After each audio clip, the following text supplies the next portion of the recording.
Good afternoon, everyone. I hope you all had a wonderful lunch and feeling refreshed because we have a very exciting session ahead.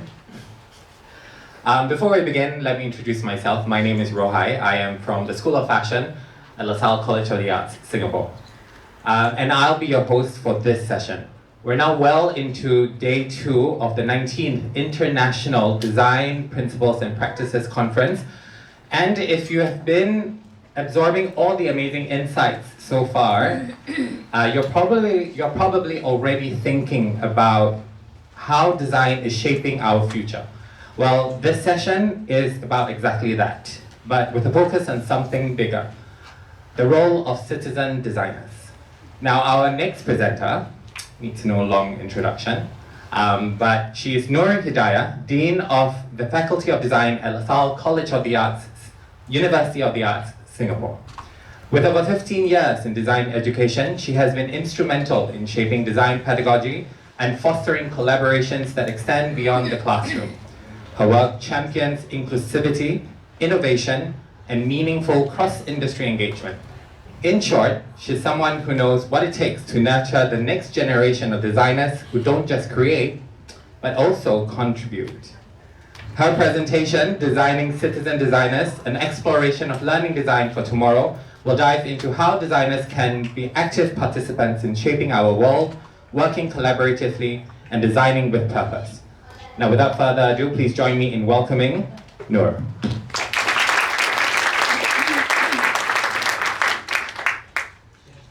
Thank you. Thanks, Rohai, for that intro, but I must correct you a little bit. Sorry. I've been a design educator for 23 years.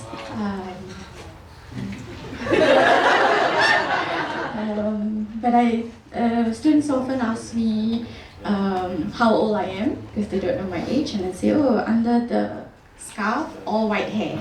So that's how old I am.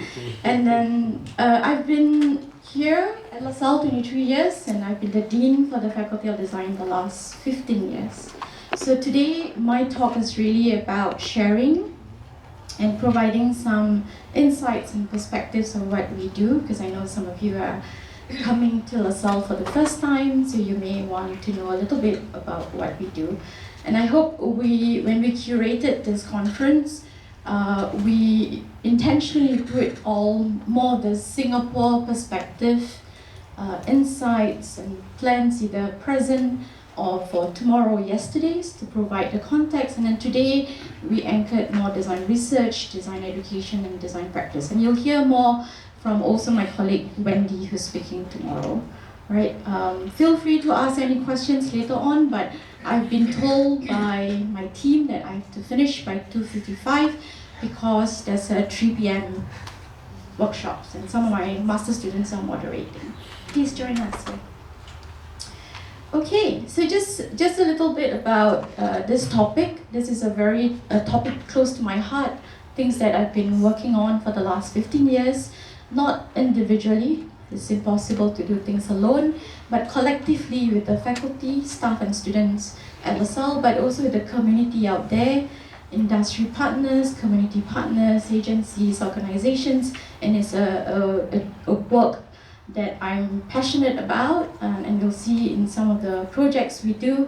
And I hope this is also a very shameless pitch here to see if there are any potential collaboration to co-create, co-design projects together, right? And together we will continue to learn and inspire one another.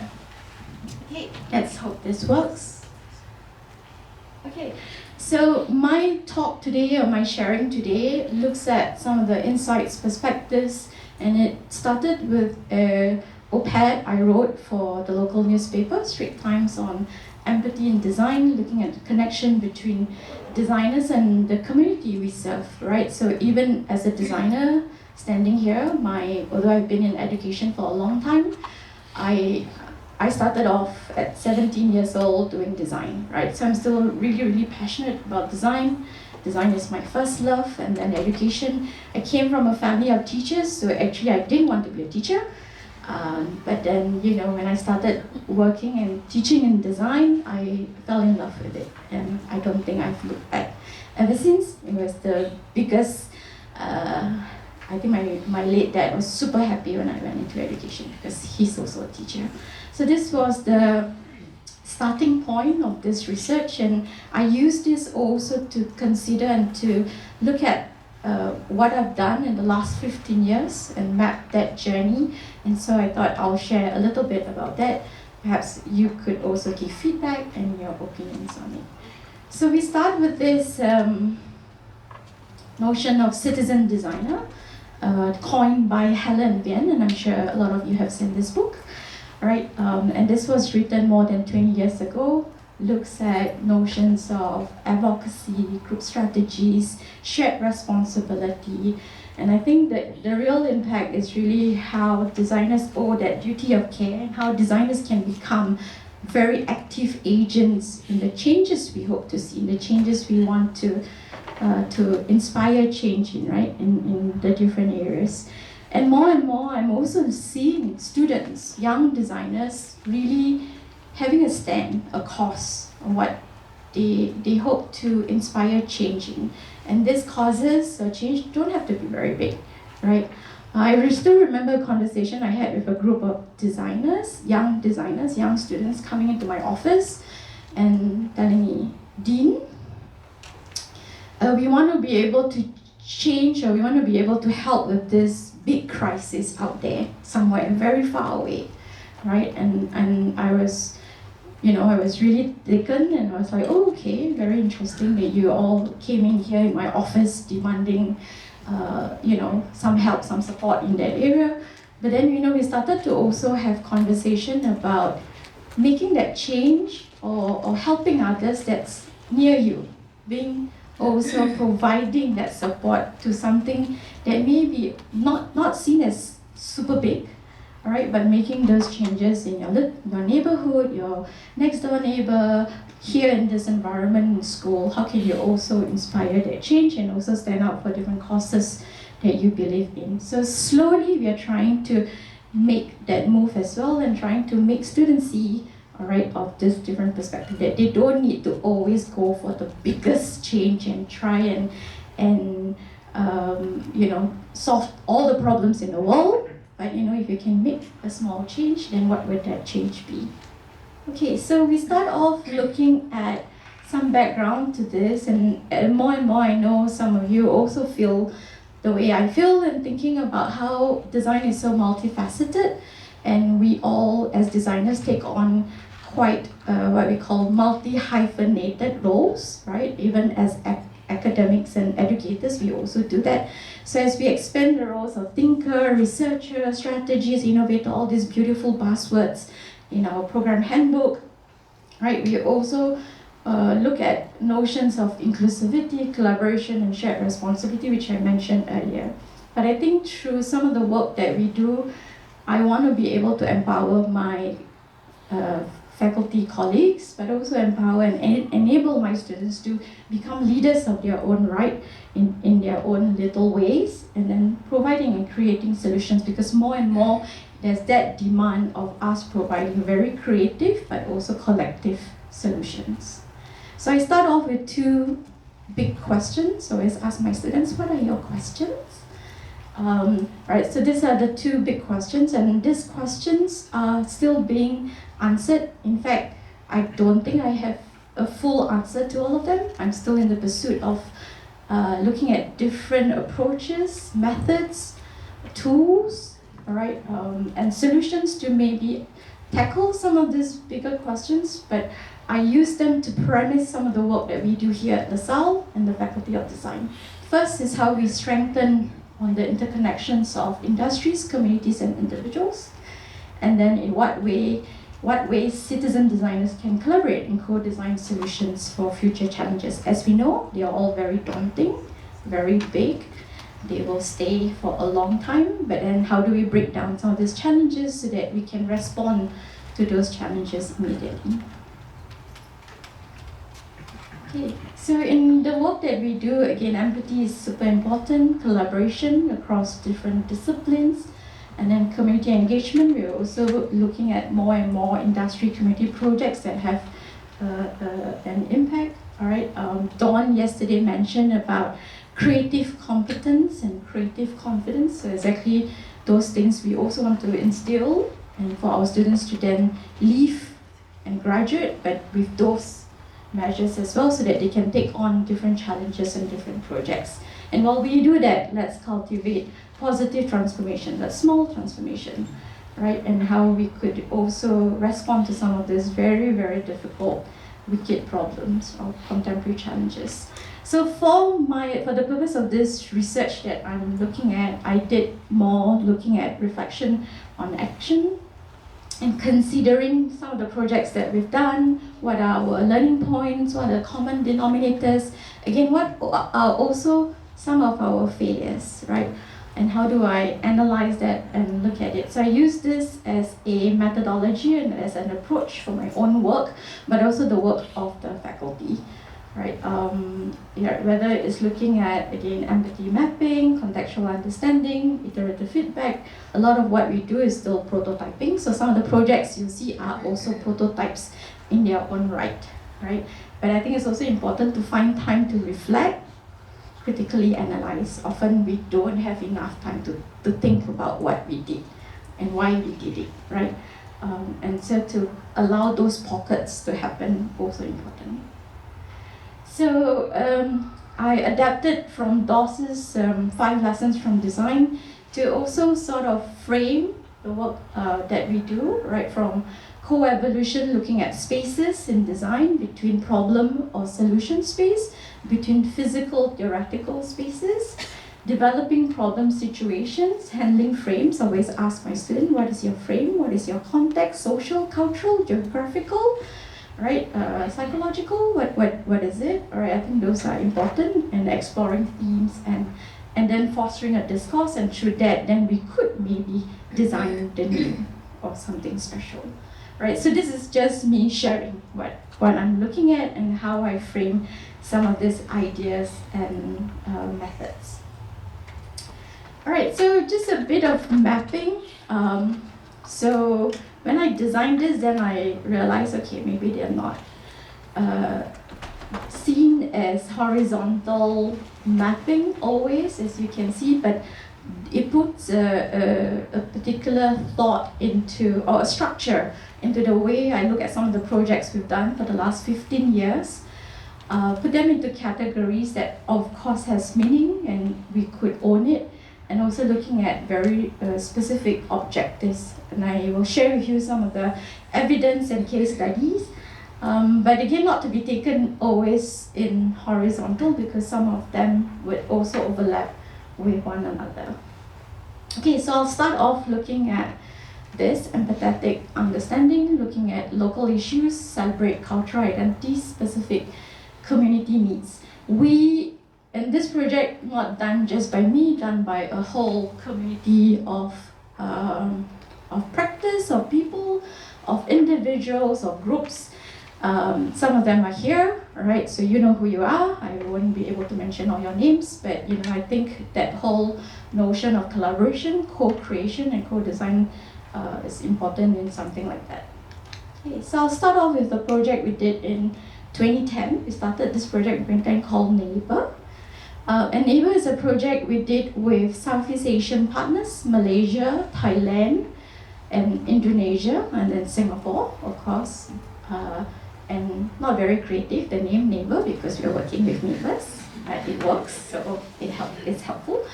And again, it's providing that platform. We often work with sometimes friends and partners very far away, and this was an opportunity to connect with our neighbors, right, to work closely. But I think the notion of neighbors, or the concept of neighbors, can also be approached in your little neighborhood, right? And I'm sure there are many projects that you've done also that looks at that. So, but this particular one looks at a project that we developed with university, higher education partners in Southeast Asia. So some examples, so we work with BNUS, the School of Architecture and Design, Kim Mong-Kut University, a design academy in KL, and LASALLE, right? So quite some time back, this project, but again, it looks at how we use the commonalities between the countries, right? And how that could be a trigger, a catalyst of intercultural dialogue, discussion, conversation, and then how that leads to design practice. So you can see from the logo that was designed, it was designed by the BINUS team. I don't know if anyone is from BINUS here? No? Okay. It looks at all the different homes or houses you can find in the respective countries. And then again, some of the projects we did was, the first project we did was on provision shops. And me growing up in the 70s, 80s, provision shop, your local provision shops are very, very special. Before 7-Eleven and your convenience stores, no one working for 7-Eleven here, right? Okay. Convenience stores and your mini marts, supermarkets took over, right? Convenience stores was everything in that particular, the provision shop was everything in that neighborhood. All your drama, you know, who married who, and then all the neighbors coming together, you pretend you're buying a tray of eggs, but actually you just want to chit-chat, right, by now. And you can remember these things because it looks at memory, nostalgia, it looks at connection between people, communities, you know, whose cousin is that, why is he coming at this time, if you hang out at a provision shop. In Singapore, we call it kepo, means busybody, because you want to know what's going on. But some of these conversations were quite interesting because you find very similar things happening in Malaysia, in Indonesia, and then also in Thailand. Okay, another project we did looks at more urban sociology and looking at the concept and approach of contemporary cities, which is a very big research area for us in the Faculty of Design, because we are situated in a contemporary city. It's called Linking Cities Designing Experiences. It's a project we did with a partner from South Korea, Sangmyang University. We graduated 200 students from this project across 5 years, and then eventually the project started to extend to another partner in Shanghai. So the 3 S's, Singapore, Seoul, Shanghai, and the students often spend a week together, again, developing research, looking at theory and practice, but also having conversations about what it means to be a city dweller today, right? So it looks at urban typology, looking at open concept and design, looking at, again, participatory design and all that. And they were also doing urban research, field works, looking at projects that would also be of meaning, sometimes building on narratives. So you can see an exhibition we did many years ago here at LaSalle, where we continued this conversation, this dialogue over 5 years, and then extended into another project called Urban Agenda with other partners. So again, if you're interested in such topics, we could have further conversations. Okay, mindful of time, I'll go faster. So the next one looks at diverse perspectives, representation, and fostering a sense of ownership. So this is GDI. I think you heard Bakar mentioning the project that we've been doing. This is version 2.0. Bakar is also here, our Dean of Learning and Teaching and Research, who's also involved in this project. It's with 4 other universities, Tokyo, Musashino Art University, Shichuan in Taipei, KISD in Cologne, and CSM from UAL London. A project we started in 2015, still going strong, 10 years in the making, and last year we directed the project here in Singapore, so we had all the universities here, 1 week project, very, very intense. What's really interesting about GDI is as the students are working, the professors are also working, right? So a lot of interesting conversations about learning, education, pedagogy. We are looking at the students, but we are also having different conversations. Last year the theme was alternative communities. Again, a very special topic of mine, looking at communities that are hidden, not seen, not obvious, creative people, but they are often not given the platform to present, to articulate, to voice.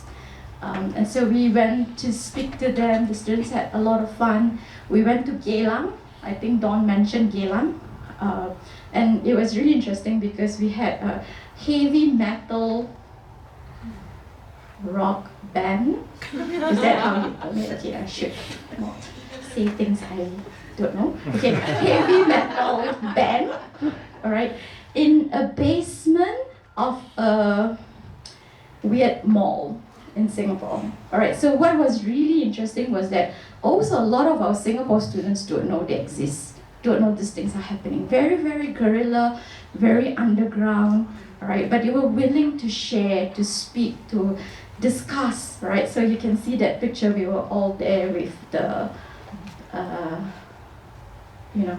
guitar player, the vocalist and all that, having a conversation about what it means to be creative and all that. So really, really interesting and fascinating conversation. So I think more and more of these projects, we would like to also provide a platform for some of these creative communities to emerge and be part of a bigger conversation.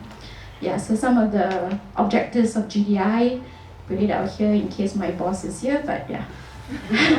Another project we did that looks at social enterprise, also very, very important project for me, especially I learned a lot from this project. So we were fielded as volunteers first in 2010 through Singapore International Foundation. And we worked with a group of women who are infected with HIV in Phnom Penh.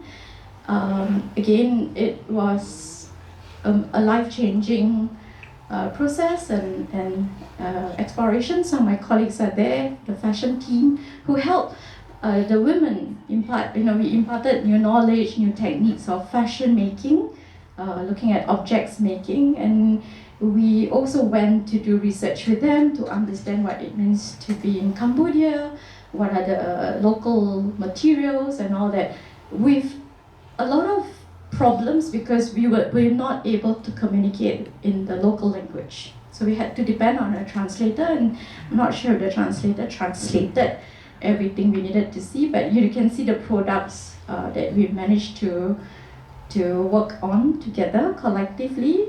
And then over the years, we volunteered time, energy, effort, bought sewing machines for them, and then we brought back some of the objects to museum shops here in Singapore to help them put food on the table, basically. And I still remember this project fondly because I was there at the bank in Phnom Penh trying to open an account for them, not able to speak a single Khmer, right? Yeah, life-changing.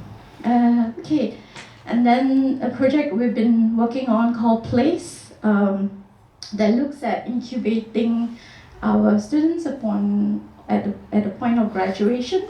And this is also to push notions of being entrepreneurs, creative entrepreneurs. And we did a research on this, and we actually found about 75% of our student population want to start their own thing, but they don't know how, and they're not so confident, and they needed a lot of mentorship. So this is more like a mentorship project that we work, but our premise has got to do with more sustainable and socially engaged enterprises. So you can see some of the tenants, and some of them, when they're ready to spin off, develop their own startups, and we also bridge them with other incubators or other mentors in the industry. So yeah, interesting project. Another project we did was to look at work we did with Tan Tock Seng Center for Healthcare Innovation,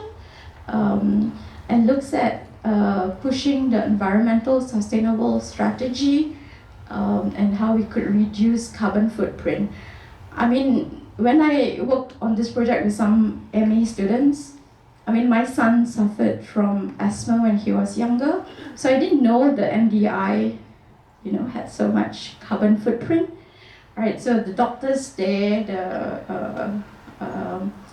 and some of even the specialists were trying to push patients to use the DPI, right, the dry powder inhalers, because it has less of an impact to our environment, right? So you can see the graphic there that was designed by our MA design graduate during the thing. But what's really interesting is they had first-hand experience talking to doctors, researchers, medical professionals, and also looking at speaking to some of the patients, because it's really about a mindset change, and trying to also push, because we are all creatures of habit. Once you are okay with something and it works for you, it's very difficult for you to change your mind about something else, right? So we were trying to, for example, get some of the elderly patients to change to dry powder inhalers.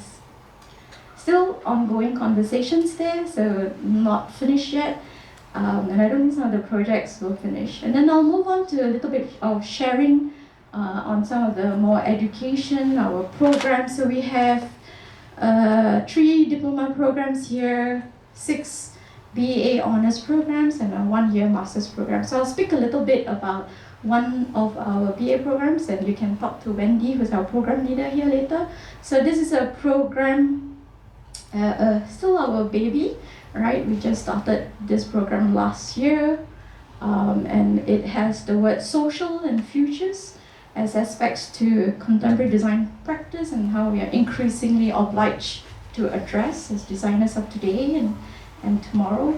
And the program looks at very transdisciplinary approaches, and I know some of you mentioned to me as well very similar programs that you are working on, so I think it could be nice for us to bridge connections, understand your own perspectives, where you're at, and then putting it for our students to also work with your students. So this is a project our students did recently with elderly, some elderly in different areas here in Singapore. It was a very special co-creation, collaboration project looking at a lot of user participation, user mapping, and then the students had wonderful conversations with the elderly. Right. The Master's Design program is a 1-year program. I've got some of my Master's Design students here. So it looks at this very big lab with many different ideas, possible different startups, right? We always say small ideas, big impact, right? And we look at 3 areas: research and design, research-based design, and research through design, right? Jocelyn, who's our program leader, she's not here because she's moderating another panel at the university, but I'm sure she'll be able to speak to you. But I'll show some examples of work from this program. This is a project looking at neglected objects of everyday life, and he presented a whole approach, methodology, looking at how we could have our relationship with our objects. Objects that we care about and objects we don't care about, right? So he developed a whole system design for it, but also looking at how we could shelf and store some of these objects. So you can see an example of the prototype here that will speak to you and how you could also, where you put your books, where you put your things before you forget. You have 111 things in that area. So it's just to also teach you, empower your users how to have a better relationship with objects. A project that looks at sustainable options and choices, very bottom-up design approach, so that we look at more inclusive practices, and also curbing from excessive choice and excessive habits. Right? Another project that looks at motions of home and homing. This is a future identities project. I'll play the video here.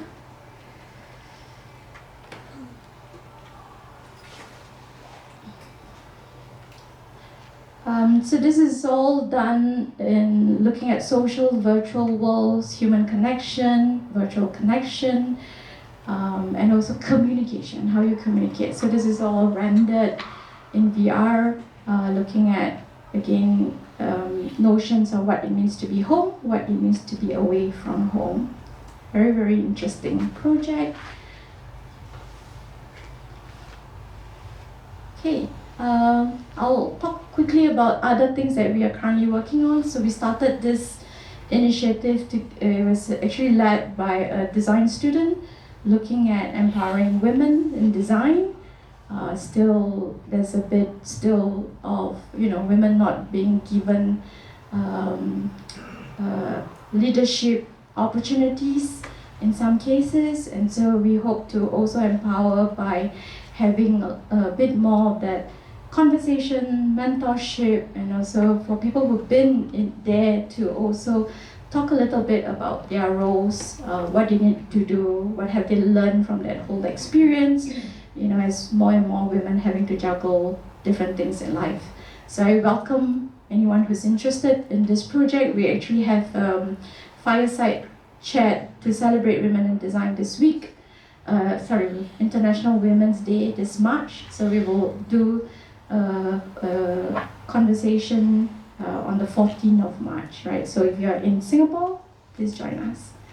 Right, so yeah, in a nutshell, some of the examples, case studies, still work in progress for some, but really how we would continue to emphasize empathy, collaboration, community engagement in the little projects we do, but hopefully it drives very different, transformation, positive transformation, all right, and how we could also instill in our students some of these tools, approaches, but also having the confidence and the competence to respond to some of this once they graduate.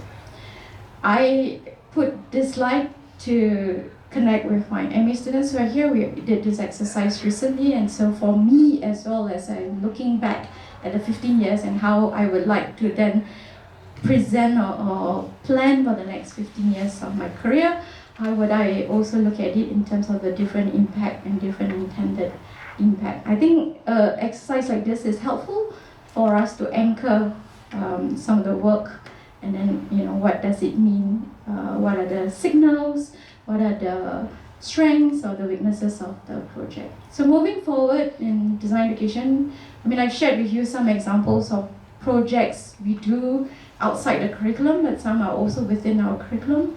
Again, to instill that mindset of empathy, responsiveness in ourselves as educators, but also in our students especially. I designed this framework, I call it the 5x5 Design Citizenry Framework, to help me also contextualize, frame, right, the journeys I've taken, but also learning points and how I could move forward. And I was very inspired by Manzini's Design as Placemaker, whether you're looking at it from a placemaking situation or position to what are the different design activism projects we do, and design as making as well, practice is important, and then how then you could perhaps innovate, create new things that will have an impact tomorrow. So if you want to use it, you're welcome to adapt. Right, so as we move forward, all right, and also reminding myself, a quote by Emery Douglas, that you cannot design in an ivory tower. And so it's very important to always go out, try different things, learn. And so, hopefully we can have a meaningful transformation. Starts from me, starts from you, starts from all of us together, collectively, and whatever roles our students choose and whatever roles we choose, right, long lists of things that designers can do, we are able to make a difference. Yeah, and with that, I thank you and I take any questions, comments that you may have. Thank you very much. Thank you, Nur. Such a wonderful presentation.